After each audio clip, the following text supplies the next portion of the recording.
Rational number की mental maths practice का 4th day बेटा। Question number 16। The sum of two rational numbers is -17 by 27. If one of them is -11 by 27, then find the other.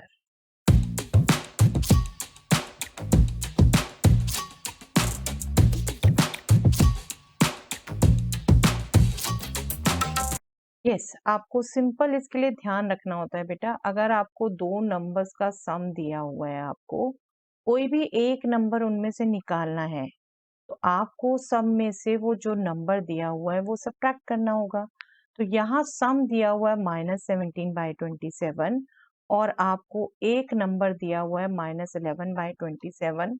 तो आपको -17 by 27 में से -11 by 27 subtract करना है।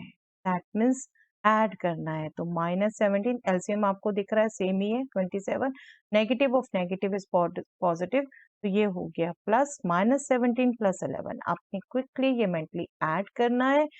Denominator same होने से एलसीएम क्लियर हो गया आपको।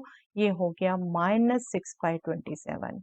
बट कभी भी इतना आंसर नहीं देना बेटे, सिंप्लीफाई होता है तो करके देना है। -2 by 9, ठीक है, -2 by 9 मोस्ट सिंप्लीफाइड फॉर्म में आपने आंसर। चलिए, what number should be added to 9 by 14 to get -3 by 7?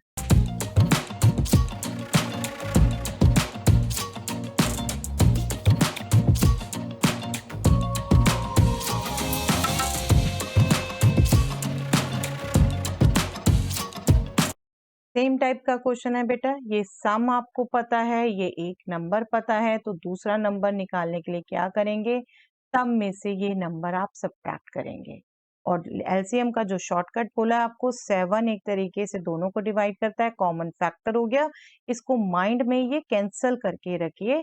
7 2 14, LCM 14 ही आना है और दोनों नेगेटिव है, उसको भी बाहर माइंड में सोच लीजिए। और अब जो मल्टीप्लाई करनी है आपने क्रॉस, 3 को 2 से, 1 को 9 से, 3 2 6, 9 1 9, 6 + 9 is 15। दैट मीन्स -15 by 14 को आपने ऐड करना है।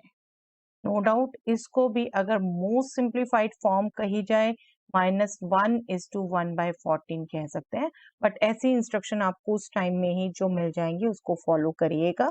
मैं भी पहली बार में ही मेंटल मैथ्स की प्रैक्टिस करवा रही हूँ, तो ये चीजें आप वहाँ गौर से सुनेंगे क्या क्या इंस्ट्रक्शन दी जाए। ठीक है, मेरे अकॉर्डिंग ये आंसर भी एक्सेप्ट होना चाहिए, बट बिल्कुल मोस्ट सिंप्लीफाइड फॉर्म मांगते हैं तो इम्प्रॉपर फ्रैक्शन को आप मिक्स फ्रैक्शन में बदल के दें। ठीक है, चलिए next. What number should be subtracted from -5 by 8 so as to get 3 by 4?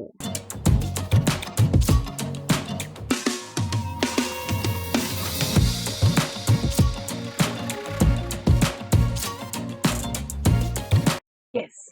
अब आपको गौर से देखना है बेटा। आपको एक नंबर दिया है, उसमें से क्या सब्ट्रैक्ट करें कि दूसरा नंबर आए। तो आपको ऐसे केस में क्या करना होता है, जिसमें से सब्ट्रैक्शन पूछा है उसी में से वो नंबर सब्ट्रैक्ट कर देना है जो आपको दिया है कि आंसर आएगा। क्या किया है, इक्वेशन यूज किया ना, सिर्फ x को इधर ले गए ये पॉजिटिव, b को इधर ले गए नेगेटिव। तो आपको ये दिया है, इसमें से सब्ट्रैक्ट करना है और ये आंसर लाना है। तो आपको पहले से ही माइंड में कैलकुलेशन रहनी चाहिए कि यस किस में से क्या सब्ट्रैक्ट करना है, क्या या क्या ऐड करना है। -5 by 8 में से -3 by 4 करना है। ठीक है, क्योंकि इसमें से क्या सब्ट्रैक्ट करें कि ये आए। तो a है ये और b है ये। -5 by 8 -3 by 4, एलसीएम 8 आना है। 4 की टेबल में 8 है, बट जैसे हम कैलकुलेशन करते हैं बेटा, दोनों नेगेटिव के, नेगेटिव भी माइंड में रख लीजिए। 4 1 4 2, तो ये भी आप ध्यान में रख लीजिए। 5 1 5, 3 2 6 और माइनस हम क्योंकि बाहर ले चुके तो ऐड होगा। आंसर हो जाएगा -11 by 8। -11 by 8 सब्ट्रैक्ट होगा कि आंसर 3 by 4 आ जाए। ओके, चलिए next question. What number should be subtracted from -5 by 3 to get 5 by 6?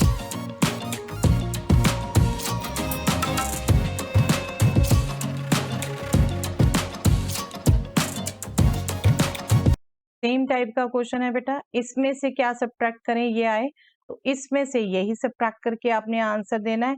-5/3 -5/6 इससे आंसर देना है। दोनों नेगेटिव, नेगेटिव आने वाला है आंसर।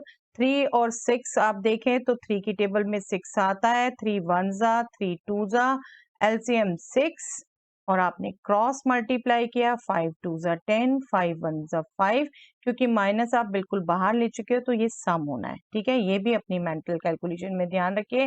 -15/6, फिर ये 3 से करता है। 3 2 जा 6, 3 5 जा 15, तो -5/2 आपका आंसर हो गया। यस, आप ये सब्ट्रैक्ट करेंगे। -5/2 is the answer. Next, what number should be added to this number to get 1?